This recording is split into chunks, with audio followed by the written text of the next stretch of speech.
and they are giving money to the very rascals that created this problem, took the profits. The problem cannot be fixed.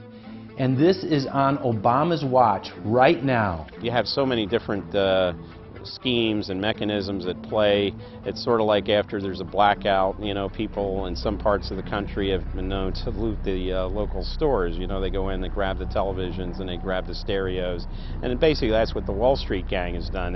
They've just engaged in this massive looting of money from their own companies and now from the U.S. Treasury. There was a lady called Brooksley Born. She was the head of the Commodity Futures Trading Commission under Clinton. And she said, look, we have these derivatives. Why don't we at least make them reportable so we know how many there are and where they are? And she writes in a biographical account, she said, I picked up the phone and Larry Summers was screaming at me that I was interfering with the wonderful inventiveness and ingenuity of Wall Street and their ability to come up with new financial products, such as these derivatives. Brooksley Born was the chair of the Commodities Future Trading Commission, CFTC, which regulates many financial derivatives. And she said there's a grave danger out there in the form of these credit default swaps. And credit default swaps are an exotic financial derivative, or moderately exotic financial derivative, were sold on a bright, shining lie that they were supposed to make markets more efficient. In fact, they allow utterly insane gambles, and they're really great devices for accounting fraud as well. She actually says, I'm thinking of adopting this regulation. The Clinton administration goes berserk, and in particular Larry Summers, but also Rubin. Now behind Larry Summers, there's another layer.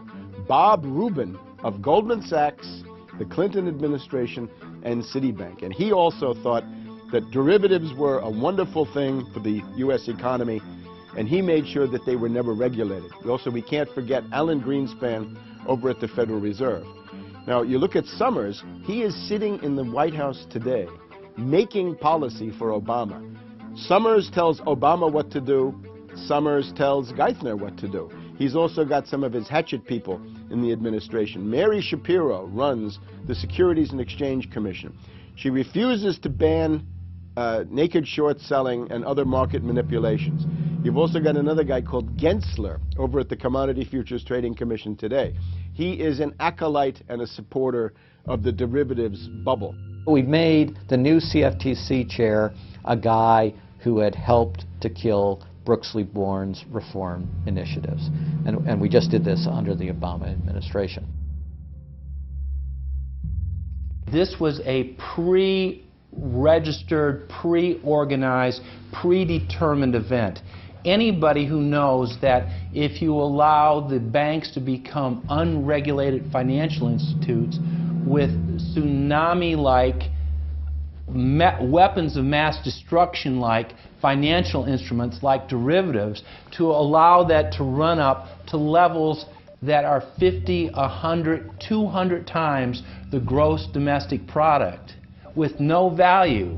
They know that they are taking the profits on going up, but they also know that the end result is the destruction and gutting of this economy. The scam is simple. The insiders buy hard assets and political influence as the fiat bubbles expand.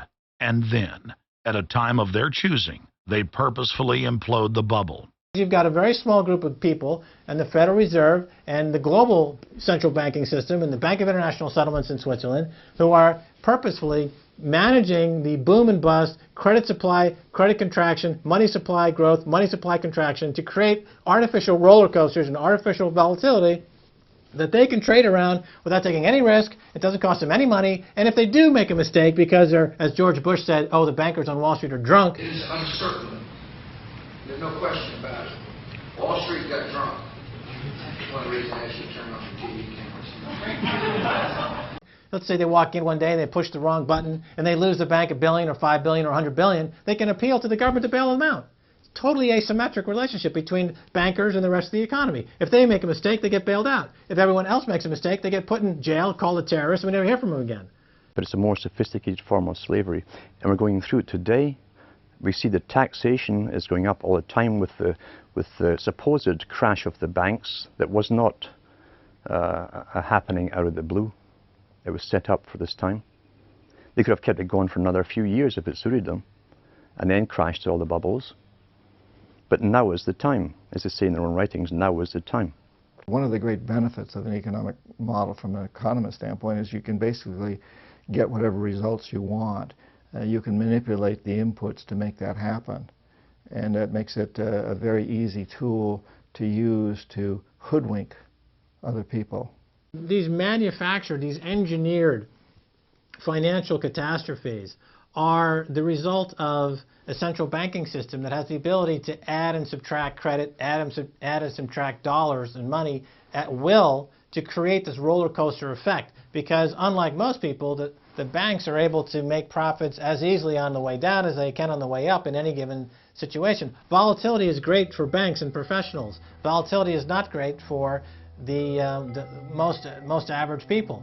Their operatives in government and media then hold the economy hostage by issuing the ultimatum: give us unlimited bailout money or the economy dies. What's being used is what I call, to try to get the money, is what I call the suicide threat, where, you know, if anybody has ever seen the movie Blazing Saddle, the sheriff is surrounded by hostile town folks. He takes out his gun, points it at his head and says, you know, don't move or I'll shoot. Well, that's what the big banks are saying. You know, give us unlimited cash or we'll die. And if we die, you'll die, because we're too big to fail. It is a false flag attack, because Hank Paulson will get up in front of Congress and say, we need $700 billion because that thing, that existential threat, the market is attacking us, and we need this handout to fight Mr. Market. Mr. Market is out there. We need to fight Mr. Market. It's an existential threat.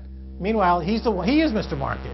He's the one causing the problems. We had Paulson, a representative of Goldman Sachs who happened to be running the U.S. Treasury, came forward with a hysterical briefing for the Congress saying, we, the Wall Street bankers, demand $700 billion in bailouts. So they say, yes, we'll give you all the money you need. Well, you know, these are arsonists. Paulson, Tim Geithner, Bernanke, they're arsonists. They're asking for more matches. And the Congress is saying, who do we make the check out to? Who do we send these matches to? Who do we send the matches to?